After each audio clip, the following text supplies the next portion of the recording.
प्रचाराचा आजचा शेवटचा दिवस आहे आणि अवघे काही तास शिल्लक आहेत। आपल्या बरोबर ओबीसी बहुजन पार्टीचे अध्यक्ष प्रकाश शेंडगे आहेत। ओबीसी बहुजन पार्टीचे जे उमेदवार आहेत तानाजी भोजने त्यांच्या प्रचारासाठी ते या ठिकाणी आलेत। शेंडगे साहेब, आज काही तास शिल्लक राहिलेले आहेत, तुम्ही इथलं काही माहिती घेतलीच असेल, आढावा घेतलाच असेल। एका बाजूला प्रस्थापित पक्ष आहेत आणि त्या ठिकाणी तुमचा नौका पक्षाचा नौका उमेदवार आहे, ही लढाई कशी असणार?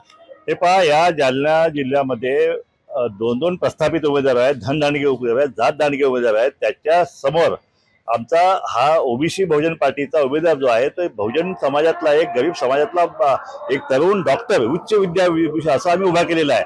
आणि या ठिकाणी मी या जिल्ह्याचा दौरा केला काल। या ठिकाणी कुठलीही मोदी लाट मला दिसली नाही। या ठिकाणी राम मंदिराची लाट तर मुळीच नाही आहे। त्या ठिकाणी दानवे जे 25 वर्ष या ठिकाणी खासदार आहेत त्यांचे कुठे काय खूप काम केलंय, खूप विकास झालाय, सगळे भरभराट आलेले आहे, असलं कुठं काही दिसलं नाहीये। उलट त्यांच्यावर प्रचंड नाराजी या मतदारसंघात मला दिसलेली आहे। दुसरे उमेदवार जे आहेत ते काँग्रेसचे उमेदवार जे आहेत, काँग्रेस पक्ष जो आहे तो तर एक तर नेतृत्वहीन झालेला आहे। याचा आता काँग्रेसचा कोण नेता हे कोणाला कळत नाहीये आणि त्यामुळं काँग्रेसला सुद्धा जो आहे या ठिकाणी फार मोठा फटका या ठिकाणी बसणार आहे। परंतु या ठिकाणी एक आहे मात्र, या ठिकाणी ओबीसी आरक्षणावरचा हल्लाबोल झाला गेला, तो पहिला हल्लाबोल या जिल्ह्यामध्ये झालेला आहे। आणि म्हणून इथली जनता जी ओबीसी जनता जी आहे ती या ठिकाणी उद्विग्न झालेली आहे, संतप्त झालेली आहे। कुठल्याही परिस्थितीत आमच्या मुलाबाळांच्या आरक्षणावरती हल्लाबोल या जिल्ह्यामध्ये झालेला आहे। म्हणून या जिल्ह्यातूनच ओबीसी आरक्षणाची चळवळ जी आहे ती या ठिकाणाहून उभा राहिली आहे। पहिला मोर्चा या ठिकाणी जालन्यामध्ये आम्ही काढलेला आहे। अंबडचा पहिला या ठिकाणी आम्ही जो बाहेरगाव मेळावा घेतला, त्या ठिकाणी छगन भुजबळ साहेब असतील, पडळकर वगैरे सगळे आम्ही नेते पण एकत्र करून हल्लाबोल जो केलाय तो आम्ही याच जालना जिल्ह्यामध्ये केलेला आहे। आणि म्हणून या जालना जिल्ह्याचा आमची उमेदवारी जी आहे ती फार महत्वाची आहे। आणि इथला सगळा ओबीसी बहुजन भटका विमुक्त असेल, मागासवर्गीय जो आहे तो पूर्ण ताकदीनिशी जे आहे ते डॉक्टर भोजने यांच्या उमेदवारीच्या पाठीमागे ठामपणे उभा आहे। आणि आम्हाला 100% गॅरंटी आहे, या ठिकाणी 70% मतदान आमचं आहे। या ठिकाणी मुस्लिम आणि मागासवर्गीय आलं तर या ठिकाणी आम्ही 80% पण पोहोचतोय। आणि मराठा समाजाचं मतदान जे आहे ते 2 मराठा आमदार खासदारांच्या मध्ये विभागलं जाणार आहे, त्यांच्या मताचं विभाजन होणार आहे।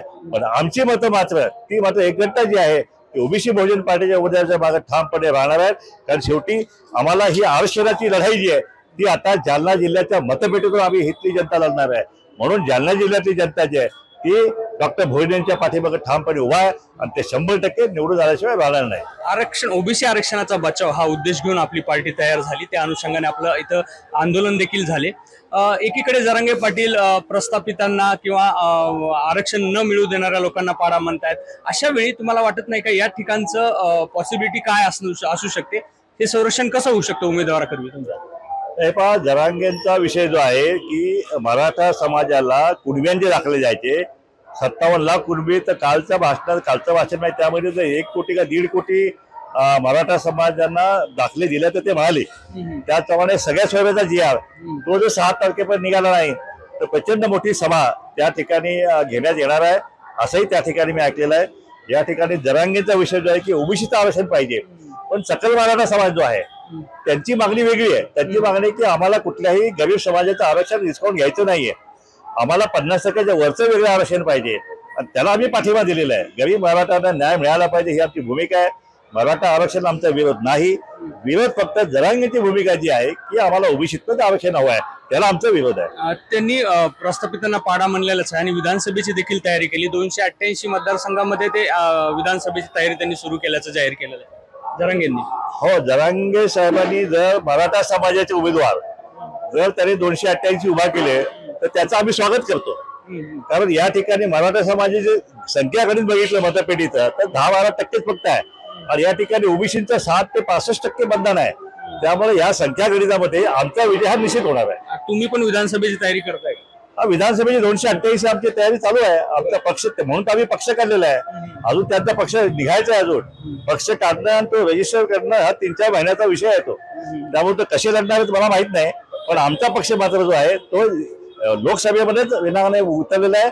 लोकसभेचं फक्त ट्रेलर आहे, खरा पिक्चर तो आहे तो आता या ठिकाणी विधानसभा होणार आहे।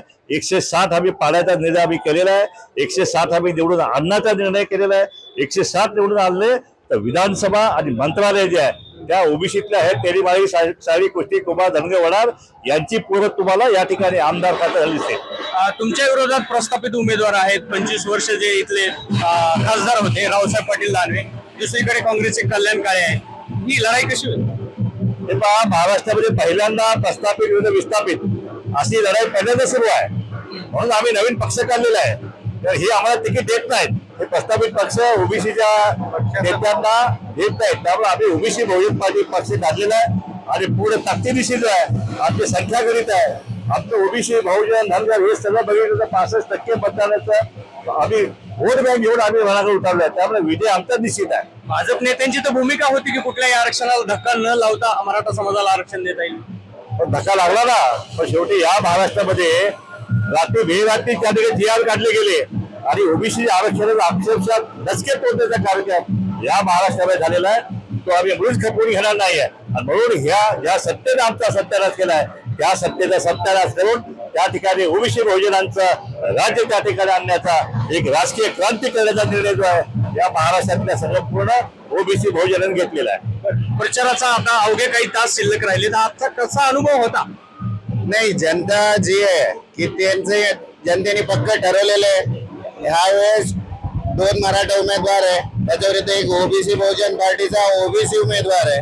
त्यांनी ठरवलेलं आहे की ह्यावेळेस 100% डॉक्टर तानाजी भोजनेला मतदान करणार आणि लाखोच्या लीडने आम्ही इथून निवडून येणार आहे. एकूणच अवघे काही तास शिल्लक राहिले असताना प्रत्येक पक्ष आपली ताकद पणाला लावताना अधिकाधिक मतदारापर्यंत पोहोचण्याचा त्यांचा आजचा कार्यक्रम असणार आहे. प्रकाश अण्णा शेंडगे यांनी जाहीर आवाहन केल्याप्रमाणे प्रस्थापित पक्ष आमच्या विरोधात असल्याचा देखील त्यांचा दावा आहे. रवी मुंडे, एबीपी माझा, जालना.